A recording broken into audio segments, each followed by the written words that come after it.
ಎಲ್ಲ ಯಾವುದೋ ಊರಲ್ಲಿ ದನ ಕಾಯ್ಕೊಂಡಿದ್ದಾರೆ, ನಾವು ಬಂದು ಈ ಲೆವೆಲಿಗೆ ಬೆಳ್ಕೊಂಡಿದೀವಿ ಅಂದ್ರೆ ನಮ್ಮ ಸ್ವಂತ ಶಕ್ತಿ ಇದ್ರ ಮೇಲೆ ನಾವು ಬೆಳ್ಕೊಂಡಿದ್ದೀವಿ. ಯಾರ ಆಶೀರ್ವಾದದಿಂದ ಏನು ಬೆಳ್ಕೊಂಡಲ್ಲ. ಇವರಿಗೆಲ್ಲ ಏನು ನಾವೇನು ಕೇರ್ ಮಾಡಿ ರಾಜಕಾರಣ ಮಾಡೋಕ್ಕಲ್ಲ.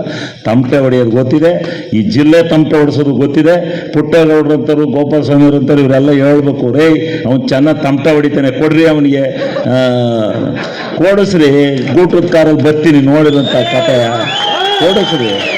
ಆಮೇಲೆ ನೋಡ್ರಿ ಈ ಜಿಲ್ಲೆ ರಾಜಕಾರಣನ ಯಾರು ಸುಮ್ಮನೆ ಏನಾಗತ್ರಿ. ಒಬ್ಬ ಒಬ್ಬನೇ ಗೆದ್ದಿರೋದು ಗೆದ್ದಿದ್ಬೇಕು. ಏನೋ ಕಾಂಪಿಟೇಷನ್ ಐತೆ ಅಂದ್ರೆ ಬೇಡ.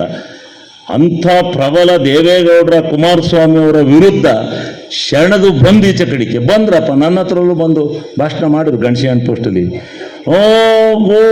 ಸೋಹಿ ಅಂದರು. ಏನಾಯ್ತು? ಸೋಲ್ಸಿದ ಜನ ಸೋಲ್ಸಿ ಮುಖ ನೋಡ್ಬೇಕು ನಾವು ಸೋತದ್ದನ್ನ ಅಂತ ಹೇಳಿ ಸೋಲ್ಸಿ ಅಂದರು. ಆತ ವೀಲ್ ಚೇರ್ ತಗೊಂಡು ಊರೂರಿಗೆ ಹೋದ್ರು. ಏನಾಯ್ತು? ಏನಲ್ಲ, ನಮ್ಮ ಕೆಲಸ, ನಮ್ಮ ಹೋರಾಟ, ಜನದ ಭಾವನೆ ನಮ್ಮ ಮೇಲಿತ್ತು, ಗೆದ್ದಿದ್ವಿ. ಅದಲ್ಲ ಪ್ರಶ್ನೆ. ನೀವು ಈಗೆಲ್ಲ ಈ ಜಿಲ್ಲೆನಲ್ಲಿ ಈ ಕೈಮಶಿಕೆ ವ್ಯವಹಾರದನ್ನೆಲ್ಲ ಬಿಟ್ಟು ನೀವೆಲ್ಲ ಒಂದಾಗಿ ಈ ಜಿಲ್ಲೆನಲ್ಲಿ ಮೊದಲು ಪಕ್ಷ ಕಟ್ಟಿ ಈ ಸಮಾವೇಶ ಇಂಥವೆಲ್ಲ ಸಾವಿರಾರು ಮಾಡೋಣ. ಏನು ಬೇಕಾದ್ರೂ ಈ ಜಿಲ್ಲೆನಲ್ಲಿ ತರೋಣ. ಯಾವ ಇದನ್ನು ನಮ್ಮ ಸರ್ಕಾರ ಇದೆ, ನಾವ್ಯಾಕ್ರಿ ಹೆದರ್ಬೇಕು? ಸರ್ಕಾರ ಇಟ್ಕೊಂಡು ನಾವ್ಯಾಕ್ರಿ ಹೆದರ್ಬೇಕು? ಬೆಳಿಗ್ಗೆ ಎದ್ದು ಏನು ಬೇಕಾದ್ರೂ ಮಾಡೋಣ.